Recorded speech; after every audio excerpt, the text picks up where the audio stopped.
बात करेंगे भाई एक बहुत ही लाइट लेकिन डीप मुद्दे पर। तैयारी। इसको थोड़ा एग्जाम्पल्स के साथ और जो भी लोग किसी भी तरह के कॉम्पिटिटिव एग्जाम से जुड़े हुए हों, चाहे वो सरकारी एग्जाम हो या प्राइवेट एग्जाम हो, चाहे सरकारी तो है ही, मतलब जो banking, railway, UPSC, CDS, NDA, जितने भी एग्जाम होते हैं। देखिए, जब ये बात मैं करना चाहता था तो मैंने सोचा कि यार, लोग बोलेंगे कि भाई ये तो नेचर होता है कॉम्पिटिटिव एग्जाम का, कि एक कट ऑफ होती है और उसके आगे जाने वाले सिलेक्टेड कहलाते हैं, और जो उसके पीछे रह जाते हैं वो अनसिलेक्टेड या फेलियर कहलाते हैं। अगर ये नहीं होगा तो चयन कैसे होगा? कट ऑफ नहीं होगी तो चयन कैसे होगा?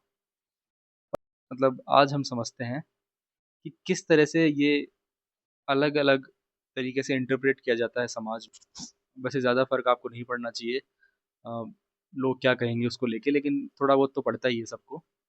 तो उसको लेकर ही ये मुद्दा है।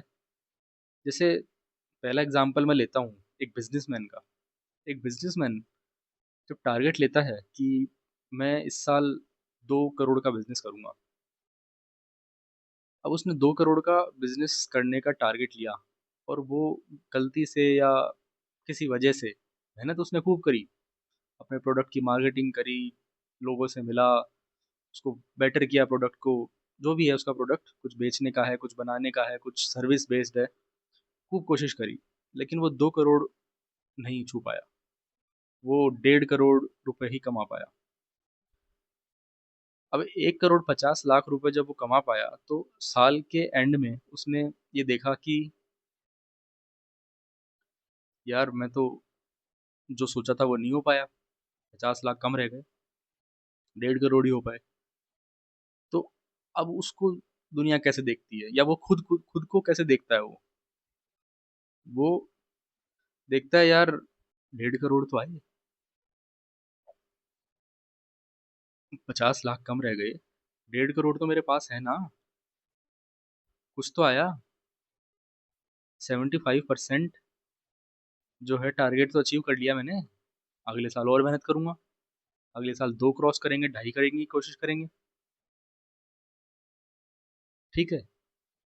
और लोग उसको कैसे देखते हैं? यार, दो सोचा था, 1.5 करोड़ तो कमा ही लिया, बढ़िया बात है यार। तो ये तरीका है उसका खुद को देखने का और लोगों का उसको देखने का। बहुत कम ऐसा कोई होगा या खुद ऐसे होगा, "वो यार, 50 कम रह गए यार, बहुत ही ज्यादा दिक्कत हो गई", या लोग कह रहे हैं कि अरे हट, बस 1.5 करोड़ ही कमा पाया। तो ये तरीका है, ये इंटरप्रिटेशन या एक तरीका है उसको देखने का, नजरिए का। अब बात करते हैं दूसरा एग्जाम्पल, दूसरी केस स्टडी हम देखते हैं एक राजनेता की। तो मान लीजिए कोई राजनेता है, स्थानीय स्तर का है, राज्य स्तर का है, या राष्ट्रीय स्तर का है, किसी भी स्तर का आप मान लीजिए। राष्ट्रीय स्तर का या राज्य स्तर का मानेंगे तो ज़्यादा समझने में आसानी रहेगी, क्योंकि स्थानीय स्तर का बताऊंगा तो वोटों के हिसाब से आधे लोगों को समझ में आएगा। और मान लीजिए कोई राज्य स्तर का या राष्ट्रीय स्तर का नेता है, और उसने टारगेट बनाया कि मेरे राज्य में या मेरे देश में मैं 500 में से 300 सीट कोशिश करूंगा जीतने की, अपनी पार्टी को जिताने की। पूरी जान लगा दूंगा, रैलियां करूंगा, लोगों से मिलूंगा, उनके मुद्दे उठाऊंगा, उनकी कोशिश करूंगा हेल्प करने की, सब करूंगा। अब महीने में 2-4 दिन तो ऐसे होते हैं, मतलब जब वो सो गया, मूवी देख ली, तबीयत खराब हो गई, जब वो नहीं कर पाया। पर 25-26 दिन उसने खूब काम किया, लोगों से मिला, हर चीज जो एक राजनेता को करनी चाहिए वो उसने करी। इलेक्शन के रिजल्ट आते हैं, और 300 सीट की जगह उसकी रह जाती है 280 सीट या 250 सीट। अब वो खुद को या दुनिया उसको कैसे देखती है? पहले बात करते हैं खुद की। वो देखेगा, यार 300 का टारगेट मैंने लिया, आज मैं 500 में से 250 का, आधी सीट पूरे राज्य की या पूरे देश की लेके बैठा हूँ। आधा देश या आधा राज्य मुझ पे भरोसा करता है कि भाई तू हमारा नेता है, तू लीड करेगा हमें, तू बनाएगा हमारी पॉलिसीज, बात तो है कुछ। लोग उसको कैसे देखते हैं? यार 300 सोची थी, दो 280 ले आया, 240 तो ले आया, 260 तो ले आया। दम तो है भाई बंदे में या बंदी में। अब समझते हैं एक एस्पिरेंट या एक कैंडिडेट या एक अभ्यर्थी का किस तरह का केस होता है। सपोज उसने कोई एग्जाम दिया। अब हर एग्जाम के अलग अलग मार्क्स होते हैं। यूपीएससी का होगा तो 1850 नंबर का मेंस होगा। एसएससी का होगा तो 200 नंबर का होगा। बैंकिंग का होगा तो 100 नंबर का होगा। कैट होगा तो शायद 300 का होता है, कितने का होता है, 200 नंबर का होगा कैट। तो 100 नंबर ले लेते हैं किसी भी एग्जाम का। मान लीजिए आप एक्स वाई जेड कोई एग्जाम है, 100 नंबर का वो पेपर है। और उस एग्जाम का जो रिजल्ट जिस दिन आता है तो उसकी कट ऑफ जाती है 70 नंबर।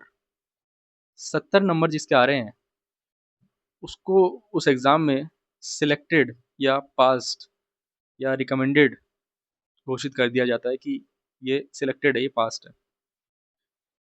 अब एक केस से समझते हैं। सपोज एक बंदे के 71 मार्क्स आए, 71, और एक बंदे के 69 या 68 मान लीजिए 68 नंबर आए। अब ये 3 नंबर का जो डिफरेंस है, इस 3 नंबर से उन दोनों की जिंदगी में काफी बदलाव आ जाते हैं। पहले बात करेंगे पर्सनल लेवल के बदलाव की, और फिर बात करेंगे लोगों की नजरिए की, या उनको जिस तरह से बातें होती है या जो भी चीज मतलब उनको मिलती है सुनने को देखने को उसकी। 3 नंबर का डिफरेंस पहले समझते हैं आया कैसे। सपोज 2 नंबर का एक क्वेश्चन था और एक ने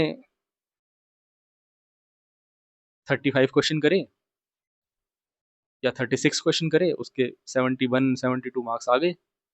और एक जो था जिसके 68 या 68 मार्क्स थे, उसका एक क्वेश्चन कम हुआ उससे जिसके 71 थे। तो कम होने की वजह से 2 नंबर तो जो मिलने थे वो गए, और एक नंबर नेगेटिव का मिला, तो वो 71 पे है और ये 68 पे आ गया।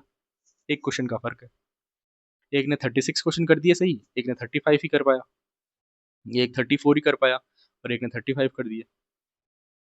अब ये जो 71 मार्क्स पे और 68 मार्क्स पे बंदे हैं, इन दोनों के दिमागी लेवल पे, तैयारी के लेवल पे, मेंटल चैलेंजेस को सॉल्व करने जो उस एग्जाम की डिमांड है उसके लेवल पे अगर देखा जाए तो बहुत ज़्यादा डिफरेंस नहीं है उन दोनों में।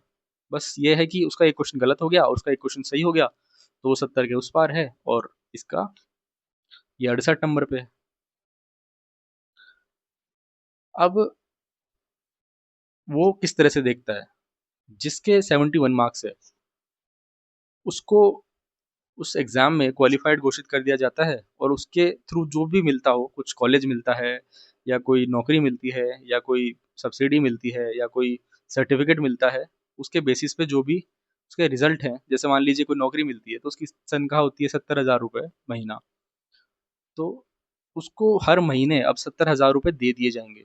काम करने के दिए जाएंगे पर दे दिए जाएंगे, और बिना वजह उसको निकाला भी नहीं जाएगा।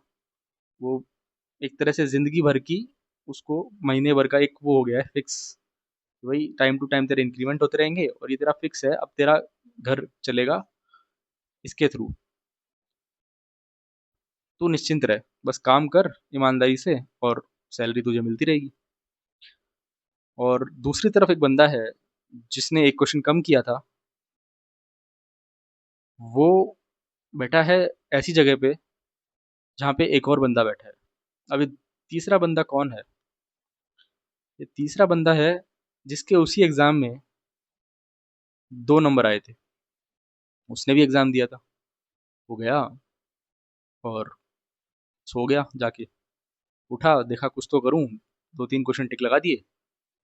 4 लगाए थे, 2 गलत हो गए, एक सही हो गया। ठीक है, एक का बोनस मिल गया, जो भी मानो 2 नंबर आ गए।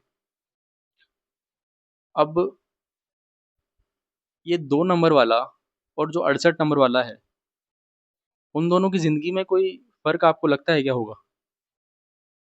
खास फर्क नहीं होगा। पर्सनल लेवल पे वो कैसे देखेंगे कि यार मैं तो फेल हो गया। मेरे पास तो वो नहीं है जो इस एग्ज़ाम के थ्रू मिलना था। I am a failure. और लोग उसको कैसे देखेंगे? एक कॉन्वर्सेशन से इस बात को समझते हैं। कोई उससे बात करता है कि बेटा आजकल क्या कर रहे हो? तो लड़का या लड़की जो भी हो बोलता है बोलती है कि अंकल मैं इस फलाना फलाना एक्स वाई जेड एग्ज़ाम की तैयारी कर रहा हूँ। अच्छा, तो ये जो अभी लास्ट टाइम हुआ था अभी कुछ महीने पहले वो दिया था तुमने? जो 68 नंबर आए वो क्या बोलेगा? हाँ अंकल दिया तो था। तो क्या रहा उसका फिर? नहीं उसमें तो नहीं हो पाया, कोशिश करेंगे फिर से। अच्छा चलो कोई बात नहीं। करो बेटा करो, मेहनत करो। अब जिसके 2 नंबर आए हैं, उससे क्या कन्वर्सेशन होगी? उससे पूछते हैं, बेटा क्या कर रहे हो आजकल? अंकल ये फलाना-फलाना एग्ज़ाम की तैयारी कर रहा हूँ।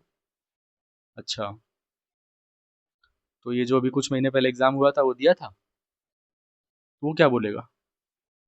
हाँ अंकल दिया तो था पर अभी तो उसका क्या रहा फिर रिज़ल्ट? नहीं उसमें तो नहीं हो पाया, फिर से कोशिश करेंगे और मेहनत करेंगे। अच्छा, अच्छा, चलो बढ़िया है, बढ़िया है। करो बेटा मेहनत करो।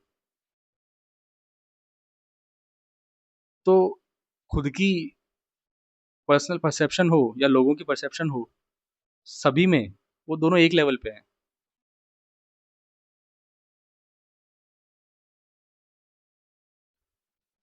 तो आई होप जो भी एस्पिरेंट्स हों, वो इस चीज़ को समझ पा रहे हों, रिलेट कर पा रहे हों। इससे कुछ कर नहीं सकते इसका। अ, श्री कृष्ण ने कहा है कि हमारा काम कर्म करना है और वो करते रहेंगे और कहना आसान है फल की इच्छा मत करिए, लेकिन जब आप 1 नंबर, 2 नंबर और ये मेरी पर्सनल बात नहीं कर रहा हूँ मैं, जस्ट एक जनरल थॉट आया था तो मैंने शेयर करने का सोचा।